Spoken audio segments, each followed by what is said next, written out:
बिस्मिल्लाहिर्रहमानिर्रहीम। बच्चों अस्सलाम वालेकुम। आज आपका एक बहुत अहम आपका लेक्चर इंटरमीडिएट क्लास का आप लेंगे। इसमें हम आज डिस्कस करेंगे बेंजीन की रिएक्शंस के बारे में, बेंजीन की कुछ केमिकल प्रॉपर्टीज़ के बारे में। हो सकता है लेक्चर आपके फिर दो हो जाएं। एक लेक्चर में हम इंट्रोडक्शन पेश करेंगे, उसके बाद हम सेकंड लेक्चर पे जाएंगे जिसमें हम देखेंगे कि बेंजीन रिएक्शंस कौन कौन से करता है, उनके मैकेनिज़्म क्या हैं।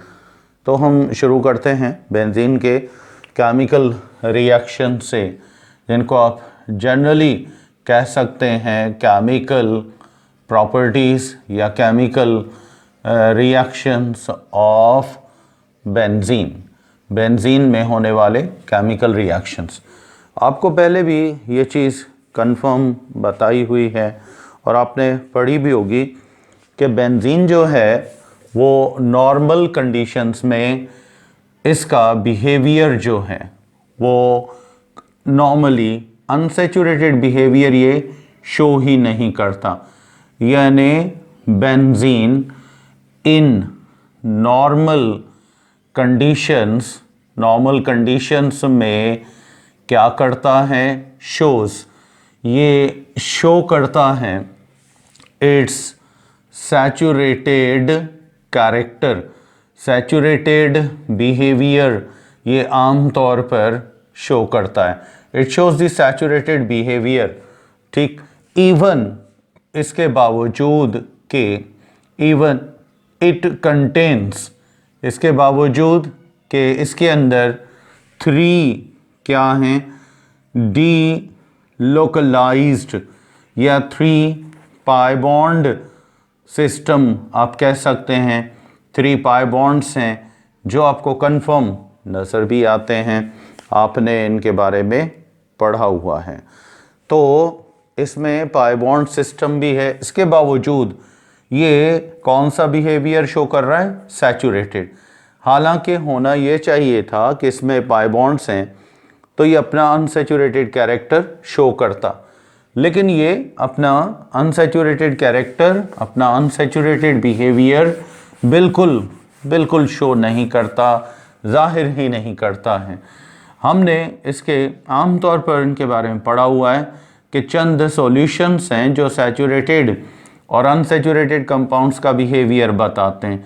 जैसा कि KMnO4 का सॉल्यूशन है, ये अगर डाइल्यूट है तो पिंक होता है, अगर ये कंसनट्रेटेड बनाए तो ये वायोलेट होता है। उसके बाद आपको पता है K2CR2 यानी पोटेशियम डाइक्रोमेट जो है Cr2O7, ये डार्क येलो कलर का होता है इसके साथ, या फिर K2CrO4 पोटेशियम क्रोमेट, इनके साथ इसका अगर रिएक्शन देखा जाए, या फिर इसको अगर हम डाइल्यूट एसिड्स के साथ या फिर अल्कलीज यानी बेसिस के साथ इसका रिएक्शन करवाएं, तो हमें पता चलेगा कि बेंजीन का इनके साथ कोई भी रिएक्शन नहीं होता। नो रिएक्शन, याद रखिएगा, ये कोई रिएक्शन यहाँ पर शो नहीं करता। अब अगर ये रिएक्शन नहीं करता है तो इसका मतलब आप क्या लेंगे, यानी बेंजीन जो है, benzene behaves as saturated compound. तो नॉर्मल कंडीशन में ये अपना बिहेव सैचुरेटेड कंपाउंड्स वाला शो करता है। ये सारे टेस्ट, ये आम तौर पर जो अनसैचुरेशन टेस्ट होता है, याद रखें हर अनसैचुरेटेड कंपाउंड को इनमें से किसी भी सॉल्यूशन में मिलाएं तो वो इनके कलर को डिसअपीयर कर देते हैं, या फिर डाइल्यूट एसिड और अल्कली से उनका रिएक्शन होता है। लेकिन बेंजीन का कभी भी इन कंपाउंड में से किसी के साथ भी कोई रिएक्शन नहीं होता, इसमें से किसी का भी ये कलर डिसअपीयर नहीं करता, जिससे ये बात साबित होती है कि बेंजीन जो है वो अपने अंदर जो कैरेक्टर शो कर रहा है वो कौन सा है, that is highly saturated character. अजीब बात हो गई, डबल बॉन्ड्स भी हैं उसके बावजूद, मतलब पाई बॉन्ड्स भी रख रहा है और पाई बॉन्ड्स इसके अंदर मौजूद हैं, हर बात है, लेकिन कैरेक्टर कौन सा शो कर रहा है? हैरानगी के तौर पर आप कह सकते हैं कि इसका कैरेक्टर सैचुरेटेड है। इसकी वजह जो है वो थोड़ा सा, वैसे तो हम डिटेल में जाना चाहें, बहुत सारे हमें मतलब डिटेल यहाँ कलेक्ट करने पड़ेंगे, जिनको हम इन शॉर्ट थोड़ा सा यूं कह सकते हैं कि बेंजीन जो है इसका जो पाई बॉन्ड सिस्टम है ये हमेशा लोकलाइज नहीं होता। क्या नहीं होता? लोकलाइज नहीं होता है। अब आपसे कोई पूछेगा कि लोकल वर्ड, लोकल माना रुका हुआ, किसी एक जगह कोई शख्स स्टे करता है तो वो उसका लोकल कहलाता है। पर अगर एक शख्स है एक शहर पे दूसरे शहर, सुबह एक जगह शाम दूसरी जगह मूव करता रहता है, माना वो डीलोकलाइज है। तो ये मूव करते रहते हैं। देखें ये दो स्ट्रक्चर आपने बेंजीन के रिंग के अंदर स्टडी किए होंगे, आपको ये दोनों स्ट्रक्चर मिलेंगे। एक सेकंड में हाफ पाई बॉन्ड अगर यहां पर है तो दूसरे सेकंड में यहां बनेगा। देखें ये स्ट्रक्चर, फिर दूसरे सेकंड में यहां आएगा। तो इस तरह ये पाई बॉन्ड्स जो हैं they are in the state of vibration, ये वाइब्रेट करते रहते हैं। और इसी वजह से होता क्या है कि बेंजीन अपना सैचुरेटेड बिहेवियर शो करता है। हाँ, अगर ये लोकलाइज हो जाए, अगर ये रुक जाएं, पाई बॉन्ड्स एक जगह रोके जा सकें, तब ये फिर पॉसिबल है, ये इम्कान है, ये एक बहुत बड़ा मतलब चांस है और होता है ऐसे। बेंजीन के वाइब्रेशन सिस्टम को, पाई बॉन्ड के वाइब्रेशन को क्या कर दिया जाए? रोक दिया जाए। स्टेट ऑफ वाइब्रेशन नहीं है, जैसे पंखे के पर घूम रहे होते हैं, ये घूम रहे होते हैं पाई बॉन्ड, कहीं फिक्सेशन नहीं होती है। तो अगर इसको रोक दिया जाए तो फिर पॉसिबल है कि बेंजीन में एडिशन रिएक्शन हो सकते हैं और वो अपना कौन सा बिहेवियर शो करेगा? वो अपना हाईली अनसैचुरेटेड कैरेक्टर शो कर सकता है। तो हम यहाँ इसी में यही चीज़ लिख सकते हैं और इसी को हम रीज़न बनाते हैं, मैन फैक्टर बनाते हैं कि इन बेंजीन रिंग, याद रखिएगा बेंजीन रिंग में दी पाई बॉन्ड्स, यानी इसमें जो पाई बॉन्ड सिस्टम है इज फुली, ये बेटा आमतौर पर कह सकते हो फुली डीलोकलाइज्ड, ये डीलोकलाइज्ड होता है। डीलोकलाइज मतलब हरकत में होता है, डीलोकलाइज्ड और इन दी स्टेट ऑफ वाइब्रेशन, ये स्टेट ऑफ वाइब्रेशन में होता है और इस वजह से ये कहीं फिक्स नहीं होता, स्टेट ऑफ वाइब्रेशन में होता है। देयरफॉर, फिर इस वजह से, देयरफॉर बेंजीन शोज, फिर बेंजीन क्या करता है? Shows the saturated behaviour, saturated character.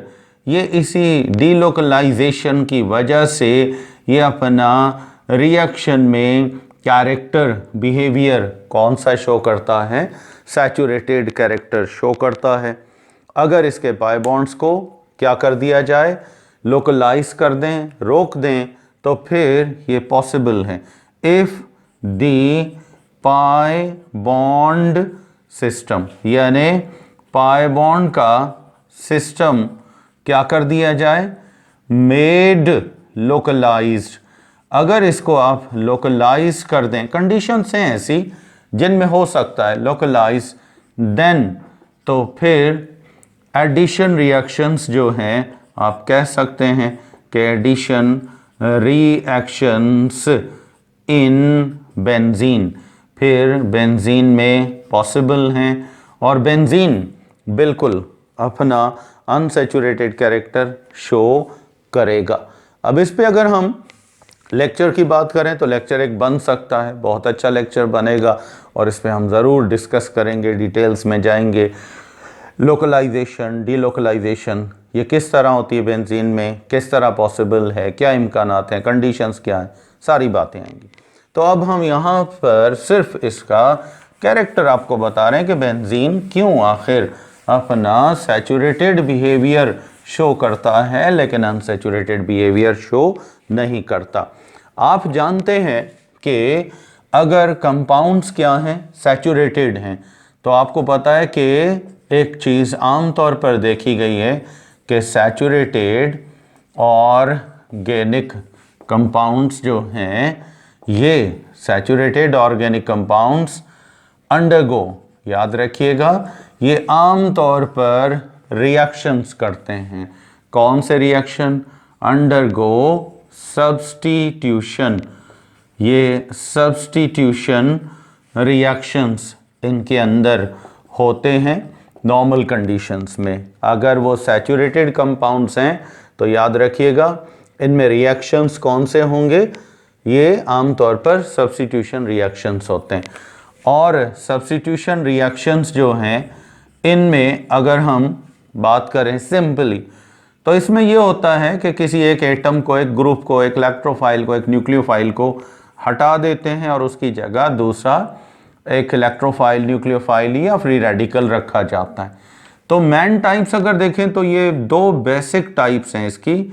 इनमें पहली टाइप जो है, इसको आप कहते हैं न्यूक्लियोफिलिक।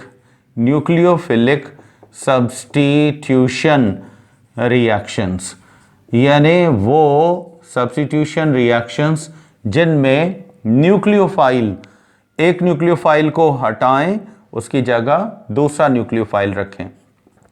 और दूसरी टाइप जो है वो कौन सी है?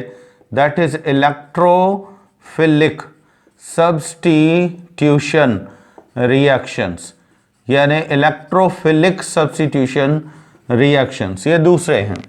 इनमें किसी पॉजिटिव आयन को, यानी आपने यहाँ नेगेटिव आयन न्यूक्लियोफाइल को या फिर इलेक्ट्रॉन डोनर को आपने सब्स्टिट्यूट करना है, जबकि इसमें आप क्या करेंगे? किसी इलेक्ट्रोफाइल को, एक पॉजिटिव आयन को आप हटाएंगे, उसकी जगह दूसरा पॉजिटिव आयन रखेंगे, तो फिर ये इलेक्ट्रोफिलिक सब्स्टिट्यूशन रिएक्शंस कहलाएंगे। तो ये दो मेन टाइप हैं इनके सब्स्टिट्यूशन रिएक्शंस के। तो हम अगर बेंजीन की बात करें, तो जब benzene delocalised molecular pi bonds के ऑर्बिटल्स बनाता है, तो वहाँ इसमें जो रिएक्शंस पॉसिबल होते हैं वो आमतौर पर नॉर्मल कंडीशंस में आप कह सकते हैं कि बेंजीन अंडरगोज, यानी ये करता है, अंडरगोज इलेक्ट्रोफिलिक सब्स्टिट्यूशन रिएक्शंस। ये इलेक्ट्रोफिलिक सब्स्टिट्यूशन रिएक्शंस जो हैं नॉर्मल कंडीशंस में बेंजीन के अंदर होते हैं, क्योंकि ये सैचुरेटेड बिहेवियर शो करता है इसी वजह से। अब आते हैं कि इलेक्ट्रोफिलिक सब्स्टिट्यूशन रिएक्शंस होते क्या हैं या किस तरह से ये इनकी ऑकरेंस होती है, इनका किस तरह से ये बेटा प्रोसीड करते हैं। तो इलेक्ट्रोफिलिक सब्स्टिट्यूशन रिएक्शंस की अगर आप बात करें, तो इनके आमतौर पर डेफिनेशन ये है कि सब्स्टिट्यूशन रिएक्शंस ऐसे तमाम तर सब्स्टिट्यूशन रिएक्शंस के जिनमें क्या होगा, इन विच के जिनमें एन इलेक्ट्रोफाइल, एक इलेक्ट्रोफाइल जो है इज, और इलेक्ट्रोफाइल का सिंबल आपको पता है, इलेक्ट्रॉन डेफिशिएंट जो भी चीज होती है ना उसको इलेक्ट्रोफाइल कहते हैं। इलेक्ट्रोफाइल इज सब्स्टिट्यूटेड, ये सब्स्टिट्यूट किया जाता है फॉर अदर इलेक्ट्रोफाइल, किसी और इलेक्ट्रोफाइल की जगह इसको सब्स्टिट्यूट किया जाए, तो फिर इस रिएक्शन को आप क्या कहेंगे? Electrophilic substitution reactions. तो ये रिएक्शंस किस तरह होंगे, इनका मतलब मेथड क्या होगा, प्रोसीजर क्या होगा, इसके लिए हम यहाँ पर सिंपल सा मेथड देखते हैं कि ये रिएक्शंस किस तरह प्रोसीड करते हैं। इनमें आमतौर पर हमने कोई भी कंपाउंड लिया और उसमें हमने एक मतलब इलेक्ट्रोफाइल को ये जैसे हमने अल्केन्स की एग्जाम्पल ली है, बेंजीन की भी ले सकते हो। यहाँ ये इलेक्ट्रॉन डेफिशिएंट हाइड्रोजन है जो यहाँ से रिमूव हो रहा है। याद रखें पॉजिटिव चार्ज जो स्पीशीज होते हैं ये इलेक्ट्रोफाइल होते हैं। अब ये हटा रहे हैं, इस पर +1 है, तो इसकी जगह कोई और पॉजिटिव चार्ज इलेक्ट्रोफाइल कोई भी रख सकते हैं। कोई इसके लिए कंडीशंस हैं सिर्फ वैलेंसी की, दूसरे भी हैं कैटलिस्ट वगैरह। तो आप यहाँ पर देखें कि आपने +1 का एटम हटा दिया, सिंपल वर्ड्स में उसकी जगह आपने +1 का ही रख दिया। तो ये जो आप यहाँ पर रखने जा रहे हैं ये अटैकिंग इलेक्ट्रोफाइल है, और जो यहाँ से हटाया जा रहा है ये लीविंग इलेक्ट्रोफाइल है। ये चला जाएगा। इस तरीके से आपको एक सब्स्टिट्यूशन प्रोडक्ट जो है वो मिल सकती है। इसको आप सब्स्टिट्यूशन प्रोडक्ट कह सकते हैं, ये आपको यहाँ से हासिल हो जाएगी। तो आप यहाँ पर सिंपल वर्ड्स में ये कह सकते हैं कि इलेक्ट्रोफिलिक सब्स्टिट्यूशन रिएक्शंस में क्या होगा कि एक इलेक्ट्रोफाइल हटा दिया जाएगा और उसकी जगह कोई दूसरा इलेक्ट्रोफाइल सब्स्टिट्यूट या रिप्लेस हो जाता है। तो फिर ऐसे सब्स्टिट्यूशन रिएक्शंस को हम क्या कहेंगे? Electrophilic substitution reactions. तो बेंजीन में जो इलेक्ट्रोफिलिक सब्स्टिट्यूशन रिएक्शंस होंगे इनकी टोटल मैकेनिज्म जो है, मैकेनिज्म आपको पता है, थोड़ा सा मैं फिर आपको बता देता हूं। मैकेनिज्म से पता चलता है कि रिएक्शन कितने स्टेप्स में चलेगा, रिएक्शंस में कौन कौन से स्टेप्स होंगे, शुरू में क्या होगा, नेक्स्ट स्टेप में क्या होगा, उसके बाद नेक्स्ट में क्या होगा। ये जो रिएक्शन आप लिखते हैं ये ओवरऑल होता है, फर्स्ट और लास्ट स्टेप। मैकेनिज्म आपको कंप्लीट रिएक्शन का प्रोसीजर बताता है, step by step procedure of reaction को आप मैकेनिज्म कह सकते हैं। इसका मतलब ये है कि अगर एक रिएक्शन 5 स्टेप में है तो पहले में क्या हुआ, दूसरे में क्या हुआ, तीसरे में, चौथे में, इस तरीके से चलते हैं। तो अगर हम mechanism of electrophilic substitution in benzene, अगर हम इलेक्ट्रोफिलिक सब्स्टिट्यूशन इन बेंजीन इसकी बात करें तो इसमें आमतौर पर कहा जा सकता है कि इन्वॉल्व्स 2 स्टेप्स। मैं यहां पे लिख देता हूं, यानी इसमें टोटल इन्वॉल्व ही कितने हैं? 2 स्टेप हैं। 2 स्टेप्स में पूरा रिएक्शन कंप्लीट हो जाता है। मैकेनिज्म 2 स्टेप में क्या हो जाएगी? मुकम्मल हो जाएगी। और वो स्टेप्स कौन कौन से हैं?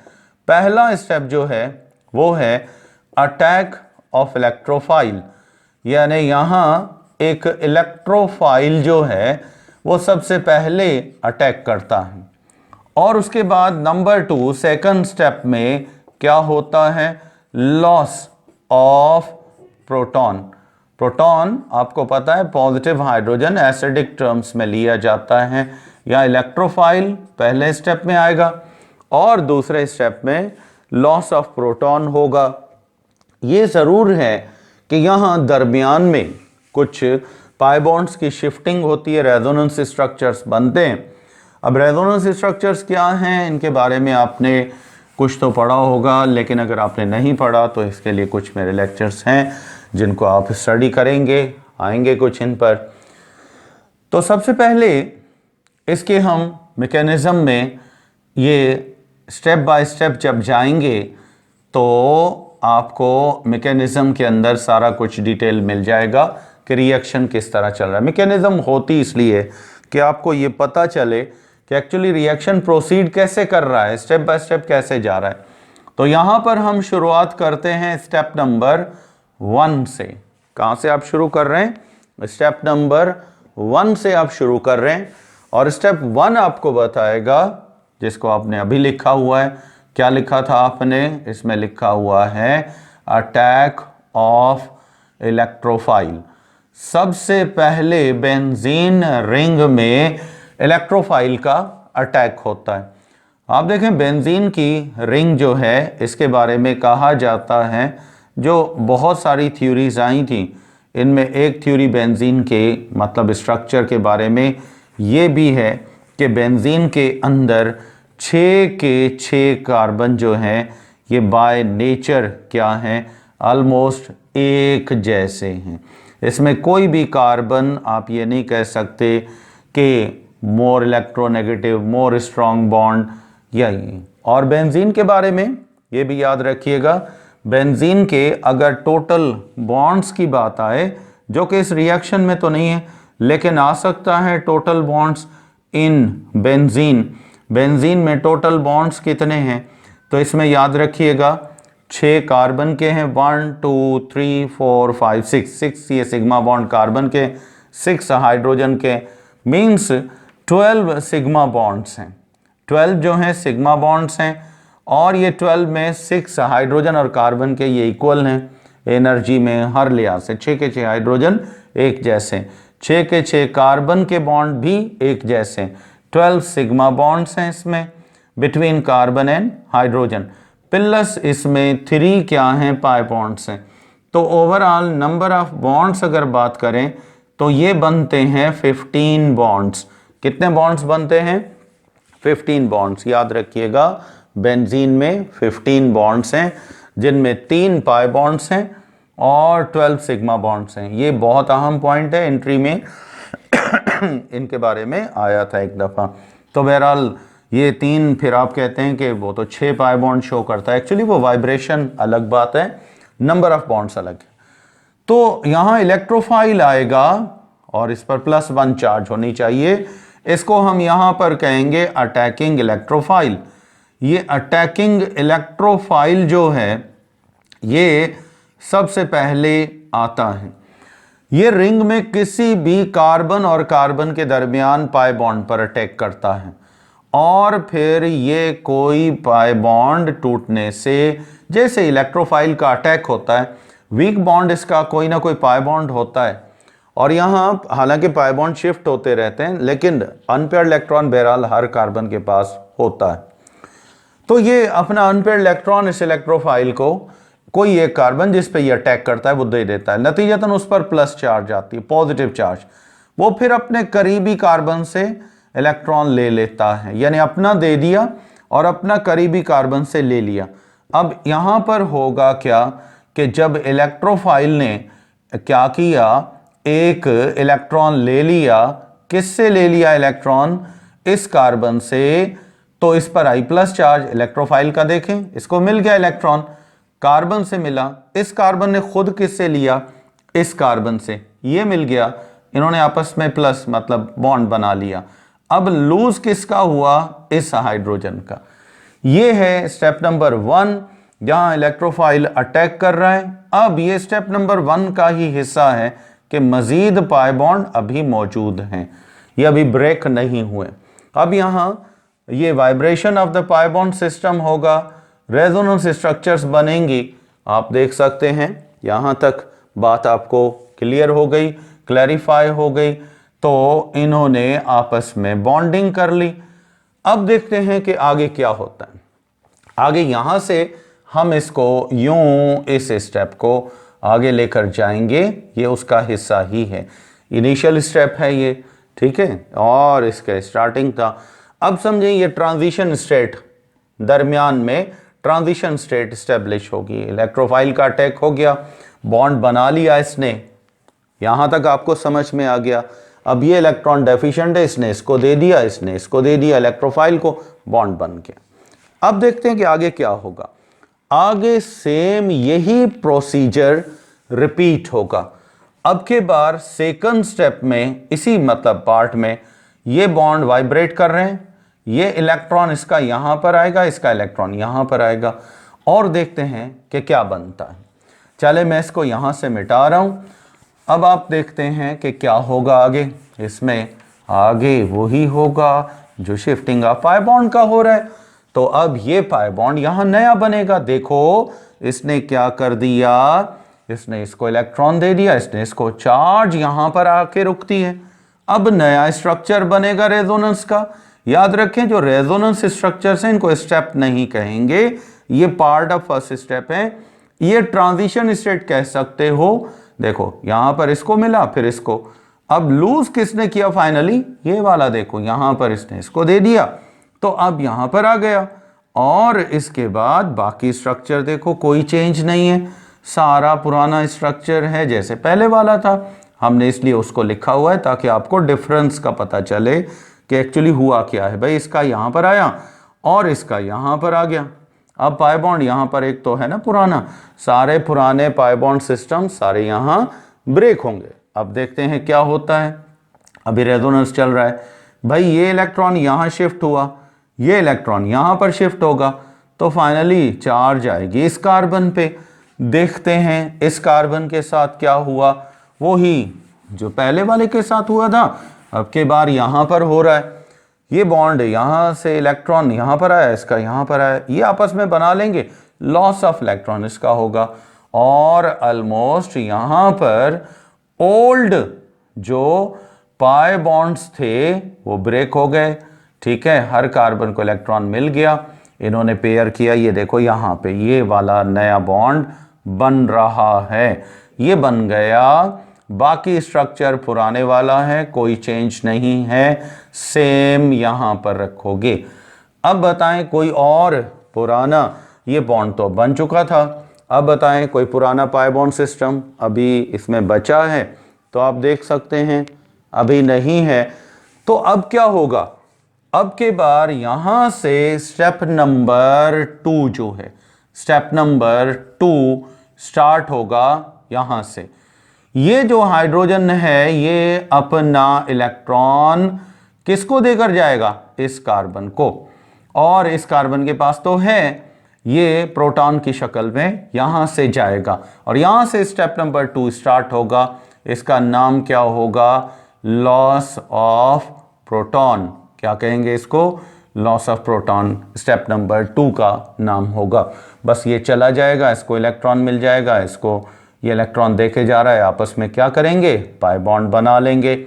और देखते हैं कि फिर हमें नया स्ट्रक्चर कौन सा मिला।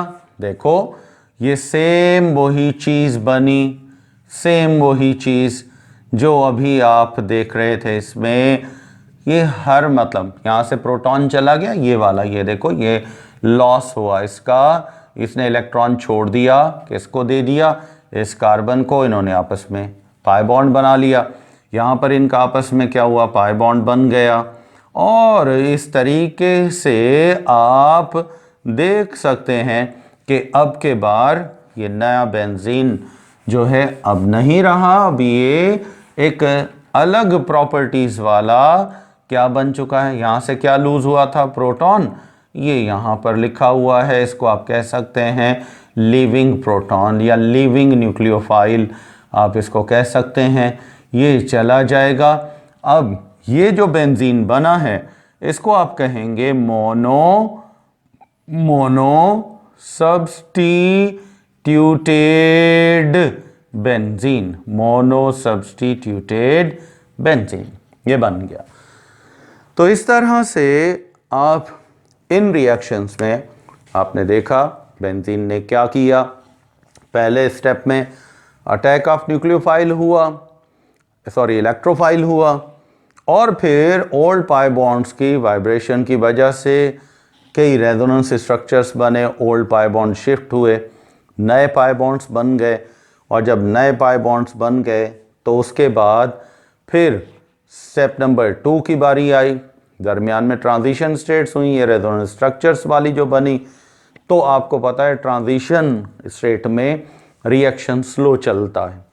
तो अगर आपसे पूछा जाए कि बेंजीन का कौन सा स्टेप ऑफ रिएक्शन स्लो होगा, तो आप कहेंगे इसका फर्स्ट स्टेप जो है जहाँ ट्रांजिशन स्टेट्स मतलब बन रही थी ये स्लो था। अब उसके बाद जब लॉस ऑफ प्रोटॉन होता है तो रिएक्शन ऑलमोस्ट सेकेंड स्टेप में ये फास्ट होता है।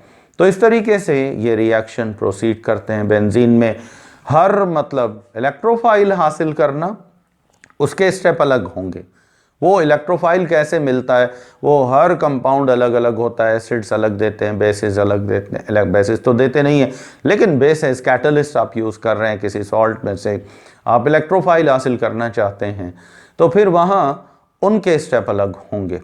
बाकी बेंजीन में जब वो अटैक करेगा तो बेंजीन के मेन स्टेप यही दो होंगे, एक होगा अटैक ऑफ इलेक्ट्रोफाइल और दूसरा लॉस ऑफ प्रोटॉन। तो यहाँ पर मुझे आप इजाज़त देंगे, नेक्स्ट लेक्चर में हम चंद बेंजीन के इम्पॉर्टेंट रिएक्शंस जो इलेक्ट्रोफिलिक के हैं वो लेकर आएंगे, फिर उनकी कंडीशन क्या हैं, वो रिएक्शंस प्रोसीड किस तरह करेंगे। तो टिल नेक्स्ट लेक्चर आप मुझे इजाज़त देंगे। थैंक यू एंड अल्लाह हाफिज़।